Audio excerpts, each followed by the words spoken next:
中美冲突风险加剧，美国突然怂了，向中国提出3点战前要求，希望中国能讲道义。事实证明，只有把美国打疼了，才能长教训。各位朋友，大家好，我是严树军，欢迎收看严树军论评。美国呢很有意思，在中美博弈公开化、激烈化之际，美国一边向中国展示强硬，一边加速对华战略的部署，可谓是火力全开。但与此同时呢，美国又十分担忧中国回应过激，造成战略误判。为此，美国竟然声称希望中国能讲道义，还向中国提出了3个战前要求，企图为中美可能发生的冲突设置围栏，实在是讽刺至极。日前呢，美国军事与国防新闻发布了一篇报道，内容的核心是：假如中美开战，美国希望中国能讲道义，在冲突中不杀美军，也不进攻美国本土。这是美国典型的双标行为。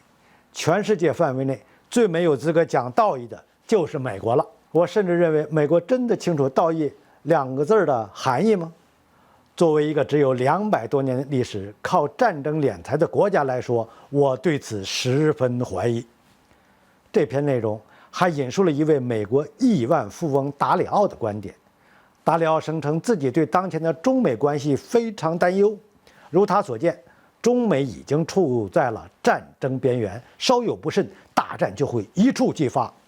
尤其是未来的18个月，也就是到2024年美国总统大选的期间，在美国今天的政治环境下，为了总统大选，美国政客们的对华态度会前所未有的激进，甚至可能事实上的采取一些极端的对华措施，向中国施加更大的压力，来争取政治地位上的优势。而这些做法很可能会激怒中国，大大提高冲突爆发的可能性。为此达里奥认为，中美应该现在就在交战规则上达成一致，至少要再满足3点要求：其一，冲突中中美双方都不得直接杀死对方的军事人员；其二，双方都不得进攻对方领土；其三，双方都不能使用核武器以及网络和太空武器。这3点总结来说，就是美国人认为中美必须把握好冲突尺度，如果一定要打仗，那只能是一场有限战争。而有限战争，简而言之，就是指交战双方都不得将全部资源投入到战争中。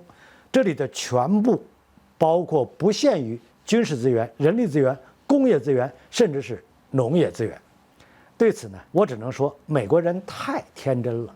如果中美冲突真的无法避免，战争一触即发，那这场仗怎么打、打多久、打到什么程度，美国决定不了啊！因为美国没有资格从实力地位出发与中国沟通。既然美国一味的挑衅中国，那就必须做好付出代价的准备。哪有自己把桌子掀了，又回过头来讲底线、设围栏的道理呢？中美冲突确实会对全球带来巨大的影响，那也是美国单方面的责任。美国想将风险降到最小，想用一场有限战争拖慢中国发展进程，不可能。在我看来，有限战争对中国来说并不利，战争是打不得。但如果一旦开打，那就必须把美国打疼了才行，这是个机会。如果这次不打疼美国，下次美国的航母还敢开到中国海岸线，还敢对着中国内政指手画脚，还敢在台海问题上大做文章。只有打疼了，美国才能长教训；只有打疼了，美国的触手才能缩回北美，不敢再搅动亚太局势。朝鲜战争一仗，中国付出了很大的代价，流了很多血，因此换来了70年的和平发展。以史为鉴，和平是需要出血的。美国顺风顺水了200多年，只有流血的教训，才能让美国感到害怕。好，本期的话题就论评到这里，我们下期见。